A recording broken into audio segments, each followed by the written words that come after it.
Bien, jóvenes, buenas noches. Buenas noches, Lice. Bien, vamos a ver hoy la aplicación de los PCGA, ¿no? El postulado básico, la equidad. Les comenté anteriormente que este postulado básico, la equidad, tiene carácter netamente ético. Les decía que está referido al comportamiento de la persona, o en este caso del contador o del auditor. Y conceptualmente nos dice: la equidad entre intereses opuestos debe ser una preocupación constante en contabilidad, puesto que los estados financieros deben prepararse de tal modo que reflejen con equidad los distintos intereses en juego de una empresa. Entonces, este postulado básico, ¿no? Hay una pregunta que este principio es de carácter contable, ¿no? La pregunta. Se trata, dice, de un principio ético más que de uno de carácter contable, ¿no? Por eso les decía que equidad está referido al comportamiento del contador o del auditor. Lo que quiere decir que cuando el contador o el auditor va a preparar los estados financieros, debe actuar con equidad, ¿no? Sin favorecer ni perjudicar a otros, ¿no? Eso significa equidad. Este postulado básico, dice, está vinculado también con la finalidad de los estados financieros: brindar información adecuada para la toma de decisiones. Ejemplo: en una empresa hay 3 socios, los cuales son Erwin, Clever y Erland. Erwin tiene 45% de las acciones, Clever 35% y Erland el 20%. Si las utilidades ascienden a bolivianos 1.000, Erwin recibe 450, Clever 350 y Erland 200 bolivianos. Por lo tanto, se están repartiendo las utilidades de los accionistas de manera equitativa. Entonces, ¿cuándo habría problema? Digamos, cuando no se distribuya de acuerdo a los porcentajes de participación, ¿no? Entonces, eso implica que este postulado básico, la equidad, ¿no? Está referido a lo que es netamente ético, ¿no? En eso quiero hacer énfasis, ¿no? Cuando hablamos de la ética y la moral, ¿no? Tanto la ética como la moral se refieren al comportamiento de la persona. ¿Cuál es la diferencia? Que ambos se refieren al comportamiento de la persona. Cuando es ético es algo interior, y cuando es moral es algo externo, exterior. Por ejemplo, que el contador tenga que cumplir los principios de contabilidad, tenga que cumplir con las disposiciones legales, ese es moral.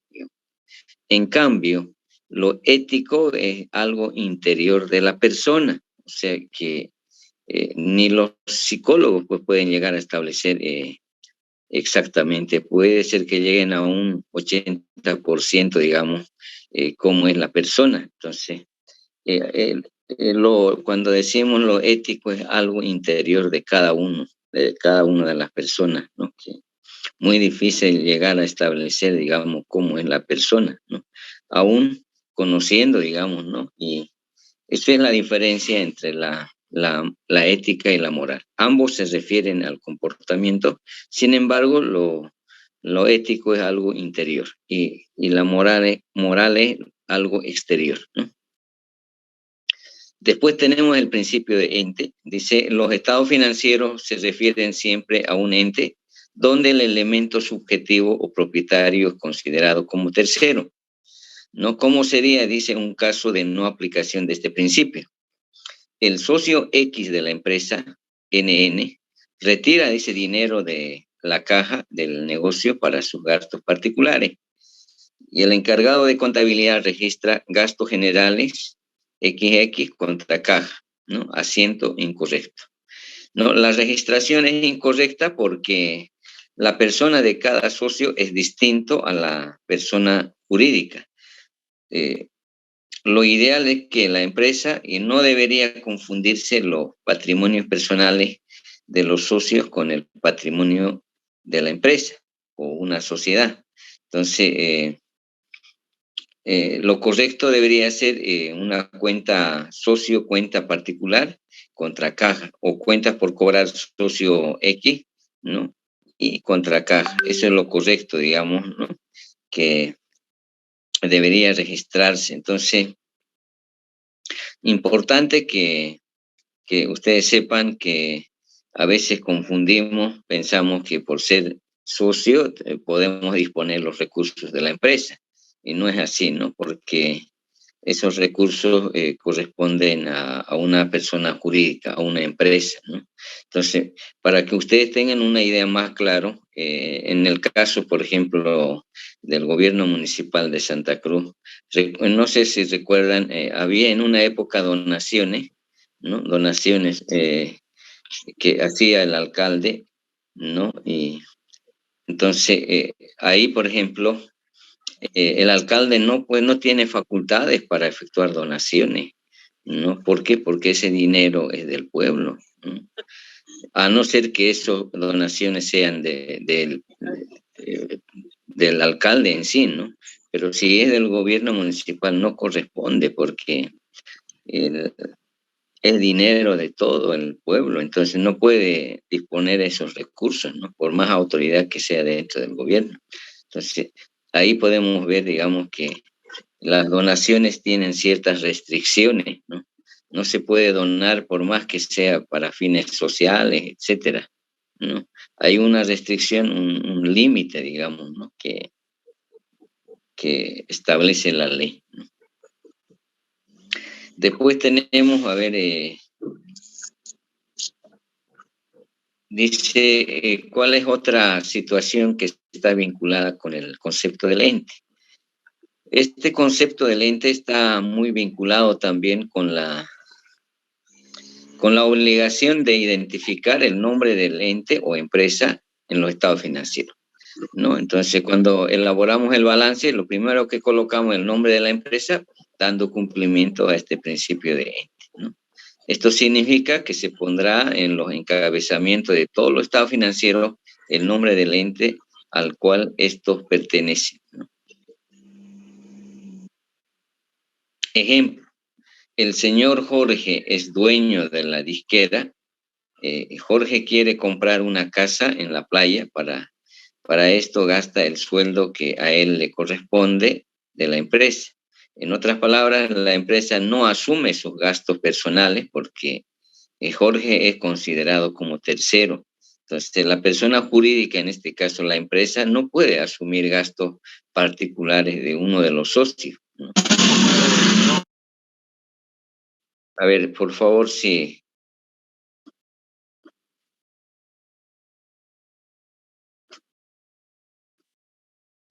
les decía que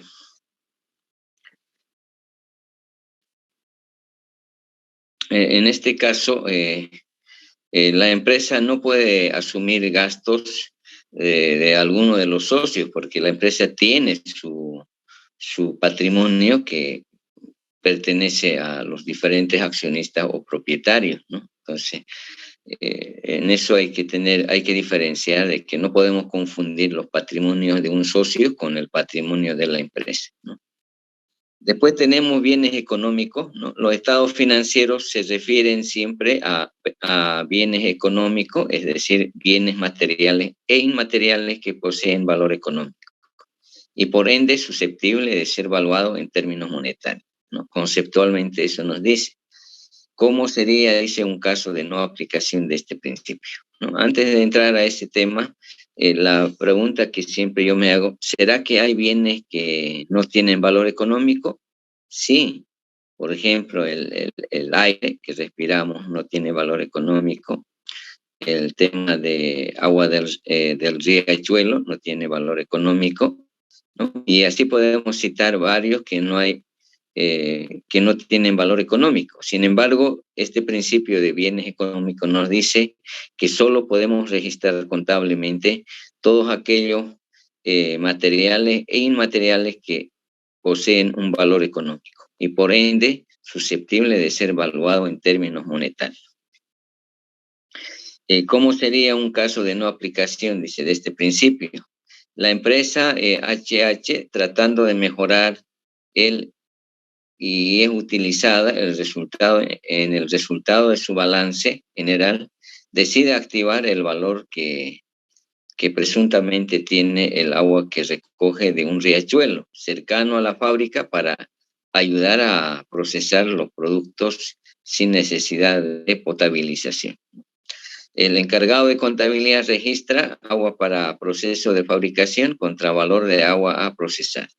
El asiento está incorrecto. ¿Por qué?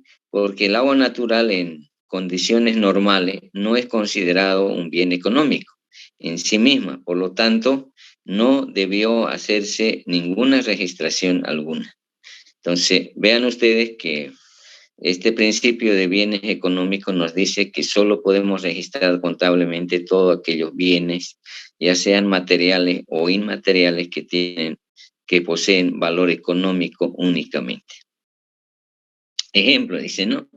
Como bien inmaterial puede también, estamos hablando de un bien inmaterial, puede ser la marca de Adidas, que es reconocida y preferida por el público, por tanto, puede ser evaluada en términos monetarios, ya que se trata más ganancia a la empresa si adquiere la marca, ¿no?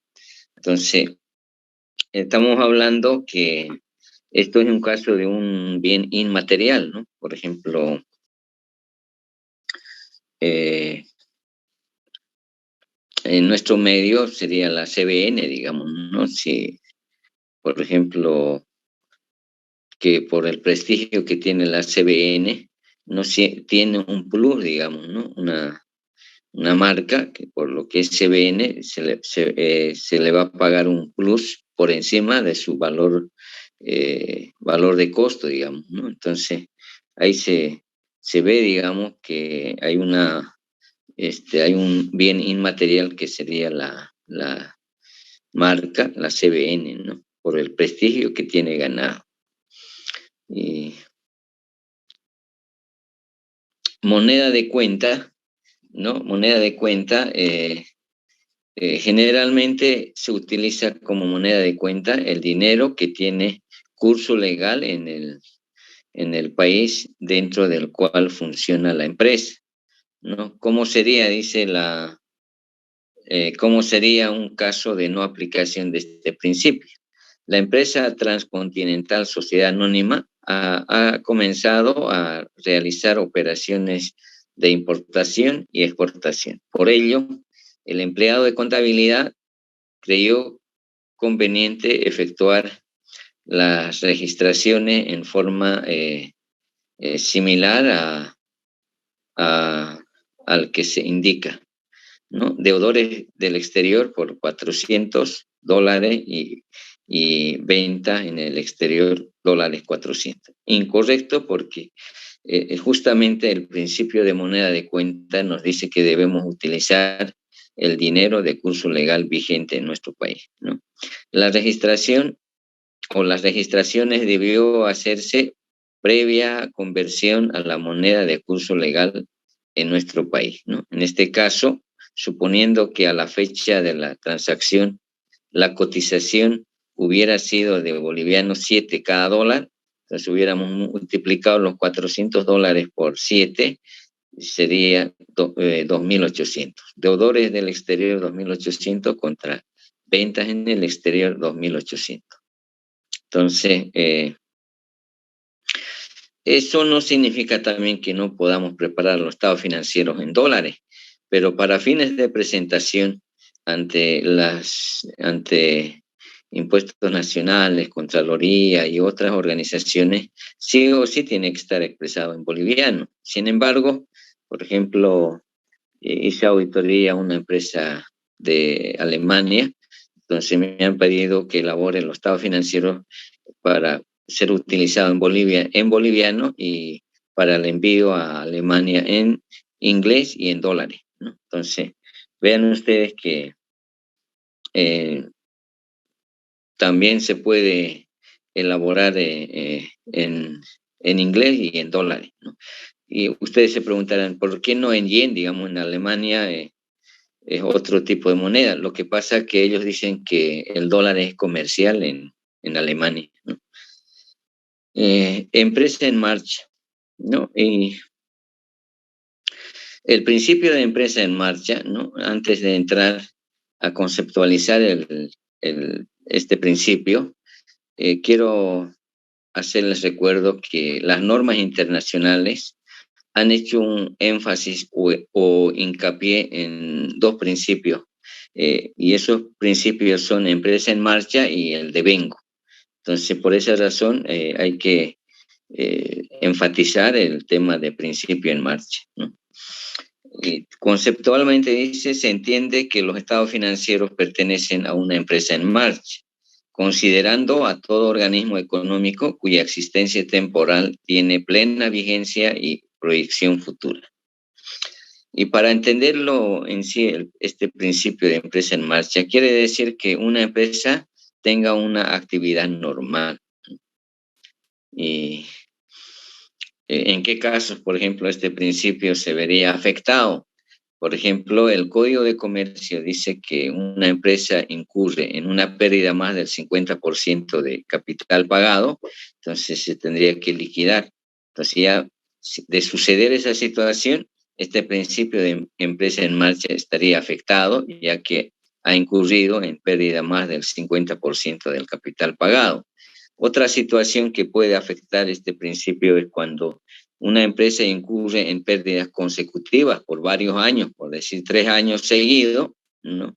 Entonces, hay que alertar que la empresa no puede seguir trabajando a pérdida. Entonces, el tema de empresa en marcha se vería afectado por diferentes situaciones. Por ejemplo, puede haber limitación al alcance de trabajo del auditor, incertidumbre, puede ser que el auditor no sea independiente, etcétera, etcétera. Ahí dice el empleado encargado de contabilidad realizó un cálculo del riesgo total, dice, es decir, de indemnizaciones que la empresa tendría que pagar por despido de la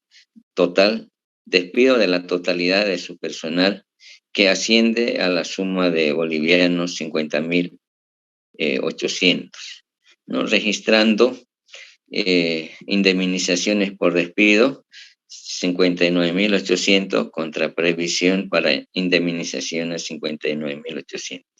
Asiento incorrecto. En cambio, si hubiera considerado los impuestos sobre sueldo, entonces hubiera sido, por decir, indemnizaciones por despido 10.000 y previsión para indemnizaciones 10.000.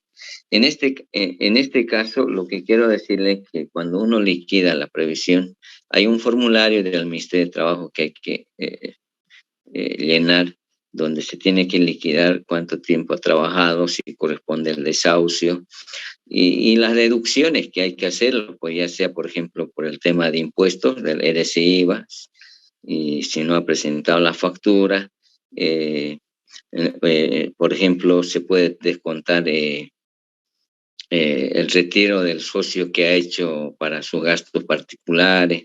Todo eso se le puede hacer las deducciones, ¿no? Y porque no todo hay que llevarlo como gasto, sino en este ejemplo lo que nos hace ver es que hay que deducir considerando los impuestos sobre sueldos, ¿no? Estamos hablando las AFP, etcétera. Entonces, empresa en marcha, hoy en día los auditores debemos evaluar, establecer si la empresa tiene una actividad normal, ¿no? Eso es importante, ¿no? Por eso que las normas internacionales hacen hincapié en empresa en marcha. Este principio o este concepto de empresa en marcha está vinculado también con los criterios de evaluación. En empresas en marcha, valor de costo histórico. En empresas en liquidación, valor de realización o de mercado, ¿no? Y les decía en el anterior grupo, cuando una empresa está con problemas, por ejemplo, cuando no tiene una actividad normal, en la práctica sucede lo siguiente, que la empresa decimos que está mal cuando no tiene recursos para cumplir obligaciones a corto plazo. Por ejemplo, la empresa no tiene dinero para pagar sueldo y salario. Y los trabajadores están ya afuera haciendo protesta y si somos contadores o auditores no nos van a dejar salir. ¿Cómo solucionaríamos ese problema? No hay dinero para pagar sueldo y salario, ¿no? Entonces, en las empresas normalmente dicen, necesito alternativas de solución, no una, no mejor si son 5 o 6 alternativas de solución. Entonces, jóvenes, eso es lo que se presenta en la práctica, ¿no? ¿Cuál sería, digamos, una de las alternativas para solucionar, digamos, cuando la empresa no tiene dinero, digamos? Y es grave porque la gente está ahí protestando y no va a dejar salir, ¿no? ¿Cuál sería la alternativa de solución? Yo les pregunto a ustedes para que me puedan ayudar. ¿Vender todos los activos? Ya no todos, ¿no? Se podía vender algunos activos para de esa manera cubrir, digamos, la obligación que se tiene en materia salarial, ¿no? Otro es fusionar con otra empresa, digamos, que está bien. Y la otra alternativa sería obtener financiamiento del banco o, en todo caso, solicitar aporte a los propietarios o a los accionistas, ¿no? Entonces, hay diferentes alternativas, ¿no? que podemos adoptar. Sin duda, la mejor alternativa es venta de activo fijo, ¿no? Y hay que analizar cada alternativa. En el caso de financiamiento, tendríamos que pagar intereses y eso va a aumentar los gastos, ¿no? Y lo ideal sería que aporten los socios, digamos, ¿no? O que se fusione con otra empresa que está bien, ¿no? Sin embargo, cuando hablamos de sueldo y salario, hay que negociar con el sindicato o con los representantes, ¿no?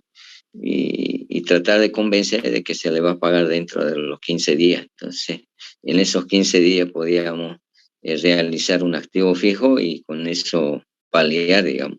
Y los activos fijos son realizables a corto plazo. ¿Qué significa eso? Que se los puede vender, ¿no? De eso trata, digamos, estos principios, ¿no? En la práctica siempre los propietarios o los gerentes piden alternativas de solución, ¿no? Principio de ejercicio, ¿no? En las empresas, dice en marcha, es necesario medir el resultado de tiempo en tiempo, ya sea para satisfacer razones de administración, legales, fiscales o para cumplir con compromisos financieros. Es una condición que los ejercicios sean de igual duración para que los resultados de 2 o más ejercicios sean comparables entre sí. Eso significa que yo no puedo comparar un balance de 3 meses con un balance de 1 año, por decir, ¿no? Entonces, este principio de ejercicio nos dice que debemos, que los ejercicios, ¿no? Deben tener igual duración, ¿no? ¿Cómo sería, dice, un caso de no aplicación de este principio? La empresa 12 meses, sociedad anónima, cierra su ejercicio contable el 31 de diciembre de cada año. El 4 de enero del año X9 efectúa las cobranzas de varios clientes por un total de bolivianos 500. El encargado registra de contabilidad, registra lo siguiente. Al 31 de diciembre del año X8, caja 500 contra deudores por ventas 500. Incorrecto. Siguiendo este principio, debió efectuar este mismo asiento en la fecha que corresponde, es decir, al 4 de enero del año X9. se debió registrar correctamente de la siguiente manera. Caja 500 contra deudores por ventas 500. Entonces, el tema de ejercicio también nos dice que los gastos o los ingresos hay que afectar al periodo que corresponde, pues, ¿no? Se vincula con el de la exposición de vengado y realización. Es decir, el principio de ejercicio está vinculado con el principio de exposición de vengado y realización. Ya les digo que en la anterior clase les había mencionado que para elaborar un balance general debo cumplir 8 principios. En este caso, cuando dice el principio de ejercicio está relacionado con exposición realización, cuando se tenga que proponer un asiento de ajuste, hay que cumplir esos cuatro principios contables, ¿no? Aún siendo los ejercicios de igual duración, los respectivos estados contables no son comparables entre sí mientras estén expresados en valores históricos y no se encuentren expresados en moneda homogénea del mismo poder adquisitivo. Lo que está diciendo ahí es que, por ejemplo, ¿no? A ver si logran captarme, ¿no? Vuelvo a leer para que se pueda entender. Dice, aún siendo los ejercicios de igual duración, los respectivos estados financieros no son comparables entre sí mientras estén expresados en valores históricos y no se encuentren expresados en moneda homogénea del mismo poder adquisitivo. A ver, ¿alguien me puede ayudar a interpretar lo que estamos diciendo?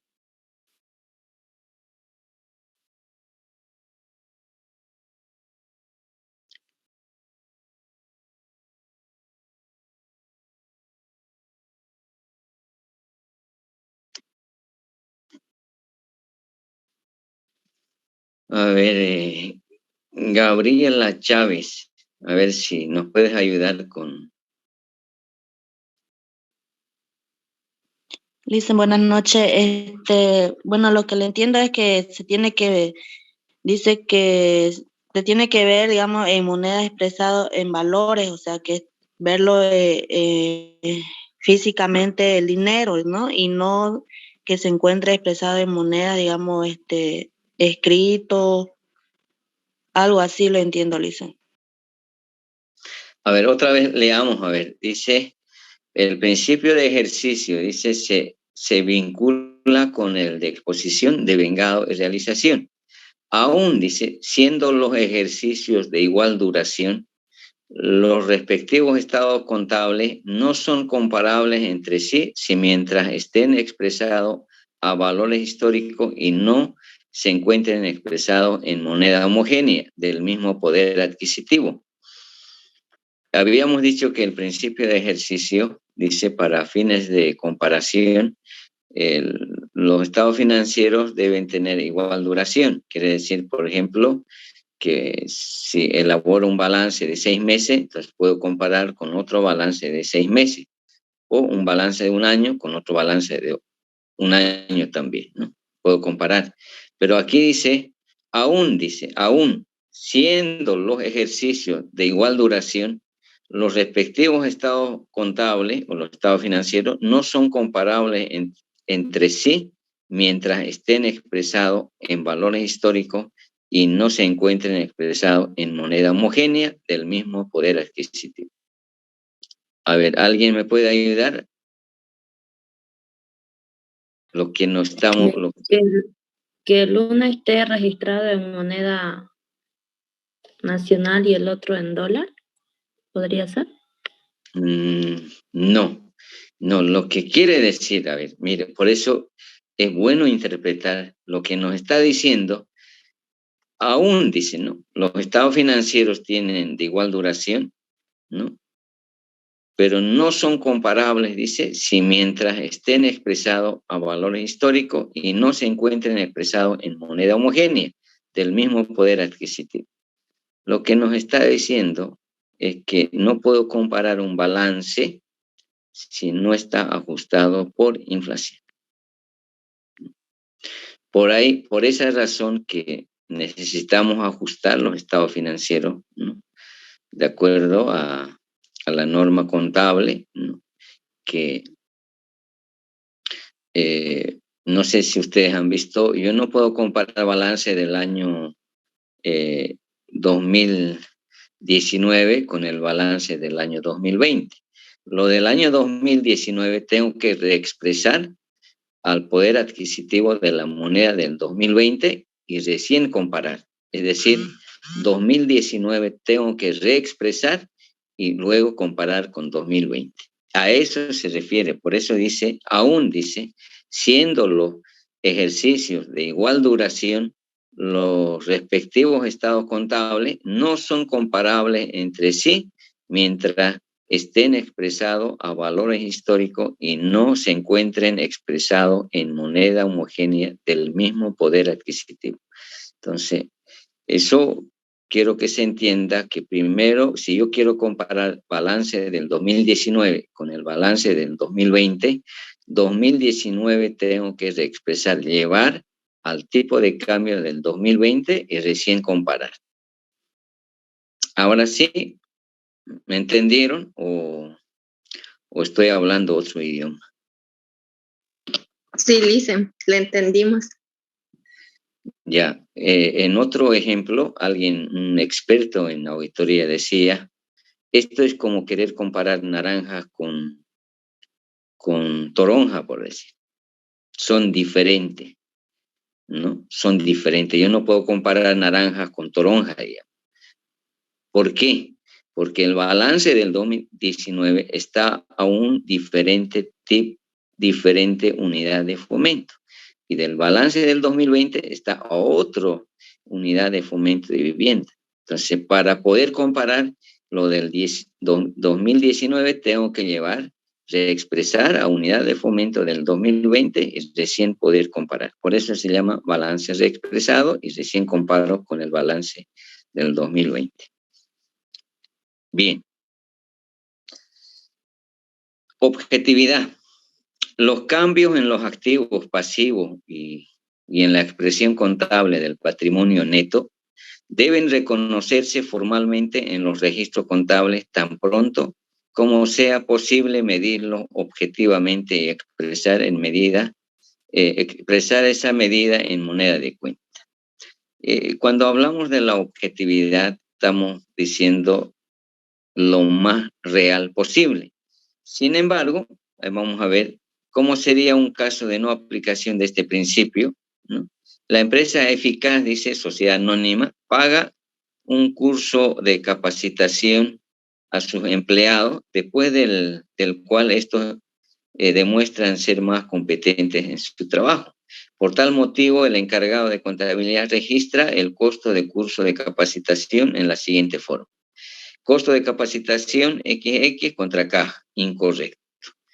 En cambio, debería haber registrado gastos de capacitación contra caja, que sería asiento correcto. Aunque el principio no lo dice, se supone que es objetiva cuando se cuenta con un documento. La objetividad no es siempre absoluta, ya que en ciertos casos es necesario hacer estimaciones. Ejemplo, cálculo de previsiones. Importante decirles que en contabilidad o auditoría no hay certeza absoluta en el tema de la objetividad. Por ejemplo, la depreciación de vehículos, ¿cuánto por ciento es? A ver si alguien me puede ayudar. 20%, si no me equivoco. 20%, ya. Está bien, correcto o corrupto. 20%. ¿Cuánto es la vida útil de un vehículo? ¿Cuánto es la vida? 5 años, ¿no? Pero 5 años nos dicen, ¿no? Según la tabla de depreciaciones, ¿no? Sin embargo, este vehículo puede durar 10 años o puede durar 3 años, ¿no? esos 5 años de vida útil, simplemente una estimación, de acuerdo a las experiencias, ¿no? Entonces, en la práctica, ustedes mismos lo van a ver contablemente, casi una gran parte de lo que es la contabilidad son estimaciones, ¿no? Por ejemplo, no sabemos cuándo se va a retirar el empleado y hacemos una estimación de previsión, digamos, ¿no? Y hacemos la depreciación, por ejemplo, son estimaciones porque no tenemos la certeza absoluta de que el vehículo o el edificio va a durar esos años, digamos. Son estimaciones. A eso se refiere cuando hablamos de la objetividad. O sea, no hay una certeza absoluta de la objetividad, ¿no? Sin embargo, tenemos el principio de prudencia. Prudencia, prudencia significa que cuando se tiene que elegir entre dos valores para un elemento de activo, normalmente se debe optar por el más bajo, dice. Este principio general se puede expresar también diciendo contabilizar las pérdidas cuando se conocen y las ganancias solamente cuando se hayan realizado. ¿Cómo sería un caso de no aplicación de este principio? La empresa ZZ SRL efectúa, dice, el inventario de mercadería al cierre de gestión o al cierre del ejercicio a esa fecha. El valor de costo es 100 y el valor de mercado es 80. Cuando dice que cuando se debe elegir entre dos valores, se debe optar por el más bajo, ¿no? Entonces, lo que está diciendo en este caso, tenemos el valor de costo y el valor de mercado. No quiere decir que voy a contabilizar a 80.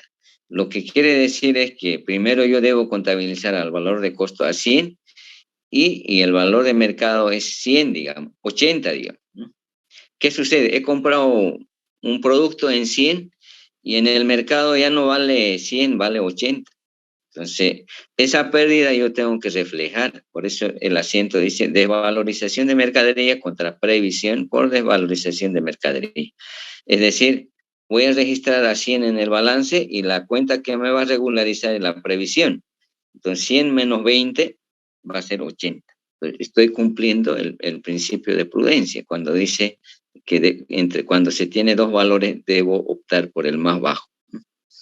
Entonces, importante que ustedes manejen esta conceptualización porque a veces, por lo que son cuentas nuevas, nunca han visto seguramente. Entonces, se les hace difícil de poder entender. Sin embargo, si tienen alguna duda, me dicen, porque muchas veces, por ejemplo, en el caso de cuentas por cobrar, la cuenta regularizadora es la previsión para cuentas incobrables. En el caso de inventario, es la cuenta regularizadora es previsión por desvalorización de inventario o de mercadería. Para activo fijo, la cuenta regularizadora es la depreciación acumulada de activo fijo. Para gastos de organización, amortización acumulada de gastos de organización, que lo va a regularizar. Entonces, principio de prudencia implica que cuando se tiene que elegir entre dos valores, debemos optar por el más bajo. No quiere decir eso que tengamos que registrar a 80, sino que hemos comprado en 100 y en el mercado ya no vale 100, 80, entonces ahí estamos viendo una pérdida de 20, ¿no? Y entonces para llegar a los 80 tengo que constituir la previsión por desvalorización de mercadería. Ahora, la otra situación puede ser que haya incremento, porque no siempre va a bajar en el mercado. Puede ser que un producto suba, ¿no? Entonces, ahí se va a dar una ganancia, digamos, ¿no? Entonces, eso hay que entenderlo, de que lo que manda es el mercado, digamos, ¿no? Lo que está, digamos, en el mercado, ¿no? Y el valor corriente, por ejemplo, de mercadería o de inventario, es el valor de mercado. o el costo de reposición. ¿Cuánto me costaría reponer un bien en este momento? Costo de reposición. Y el valor corriente de los activos fijos es el revalúo técnico. La única forma de saber cuánto vale un activo fijo es mediante el revalúo técnico. Entonces, este principio de prudencia me gustaría que para la próxima clase, ¿no? O no sé cómo lo han asimilado, ¿no? Porque es una cuenta nueva, seguramente. No se extrañen, ¿no? Porque se requiere más ejercicios para que podamos comprender mejor, ¿no? A ver, yo les pregunto cómo el tema de prudencia. Es nuevo, ¿no? Este asiento previsión por desvalorización de mercadería, ¿no? Seguramente nunca lo han visto, digamos, o miento, digamos. Por ahí alguien ya lo vio, digamos, ¿no? ¿Qué dicen? A ver,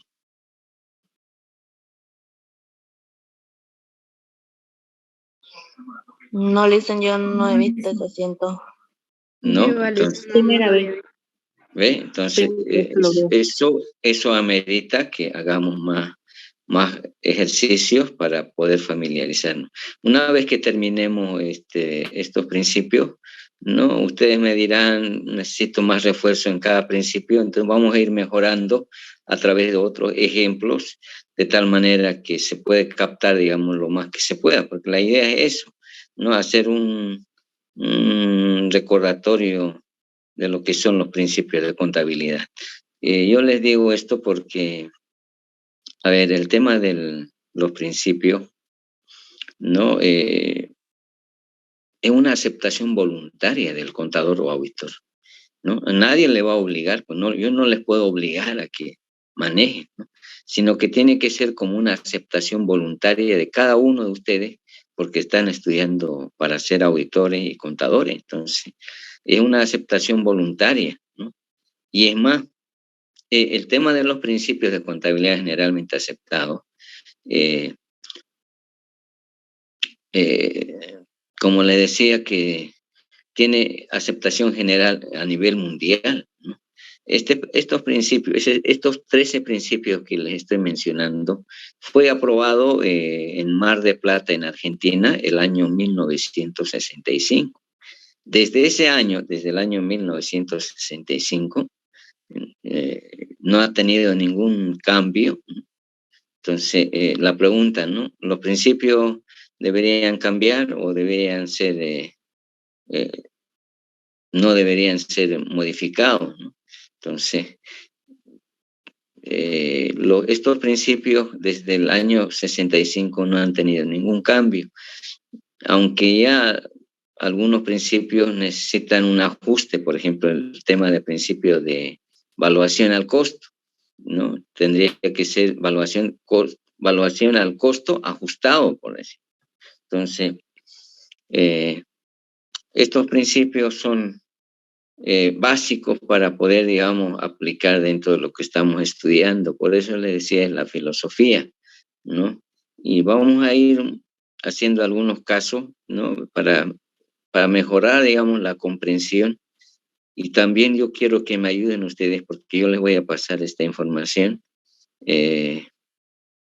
y ustedes para la próxima clase puedan analizarlo y de esa manera reforzar. La idea es reforzar, ¿no? Y si tienen dudas me preguntan, ¿no? Y vamos a salir de dudas porque los principios hay que masticarlo bien, ¿no? Hay que masticarlo bien. Yo les digo eso porque en las consultoras de auditoría nos hacen cursos de capacitación, se hacen adiestramientos, se llama, ¿no? Es como un kinder, yo llamo, ¿no? O sea, un kinder donde a uno le llevan de la mano, digamos, y inculcando, digamos, el enfoque de auditoría que adopta la firma auditora, ¿no? Entonces, mucho depende de cada auditor también como, por ejemplo, a ver, les voy a decir, para que tengan conocimiento, en KPMG habían cursos de capacitación, ¿no? bien, digamos, porque hay auditores que hacían auditoría de empresas y ellos nos explicaban cuáles han sido los problemas, cómo se solucionó, etcétera. En cambio, en Price ha sido lo contrario. Ahí, por ejemplo, la capacitación era, como les diría, de manera individual. O sea, si uno quería capacitarse, lo único que requería es disponer de tiempo. Y la capacitación era vía sistema, ¿no? No hay allá un profesor que tenga que, salvo a los principiantes que van a entrar, digamos, pero después la capacitación es, ¿cómo les puedo decir? Depende de cada auditor si dispone tiempo. Por ejemplo, si usted cuenta con tantas horas, ¿no? Entonces se puede accesar a ese curso y pasar, ¿no? Por ejemplo, yo pasé varios cursos sobre Excel, sobre Word, sobre la parte de trabajo en equipo de auditoría, etcétera, ¿no? Entonces, ya depende de uno, ¿no? Uno tiene que organizarse en cuanto a los cursos de capacitación. Allá nadie le obliga, o sea, nadie le dice pasa cursos, no, ya depende de cada auditor cómo se organiza y de qué manera encaran los cursos de capacitación. ¿Cuál es la ventaja de Price? Que te da una apertura para que puedas participar de esos cursos, ¿no? Y te dan un certificado. Cuando yo estuve en Price, la certificación lo emitían en Argentina y México, ¿no? Ellos tenían acceso y esa era la forma de capacitación, ¿no? No vayan a creer que, en cambio, en KPMG, yo tuve suerte, digamos, que vinieron de Estados Unidos a capacitarnos el enfoque de KPMG, ¿no? Y ahí hemos visto bajo ciertos simulacros, ¿no? Cuál debería ser el comportamiento del auditor. Por esa razón, pues yo aprendí, por ejemplo, que yo no puedo entrar pues a discutir o entrar en contención con el funcionario de la empresa, peor con las autoridades ejecutivas, ¿no? Entonces, siempre hay que dar la razón, por más razón que tengamos. ¿Por qué? Porque el próximo o la próxima auditoría no nos van a contratar. Entonces, el trato tiene que cambiar porque, y si yo voy a entrar con soberbia o con prepotencia, entonces seguro que el próximo año no me contratan. Entonces, eso hay que saber manejarlo, ¿no? Y eso es lo que uno aprende en la práctica, ¿no?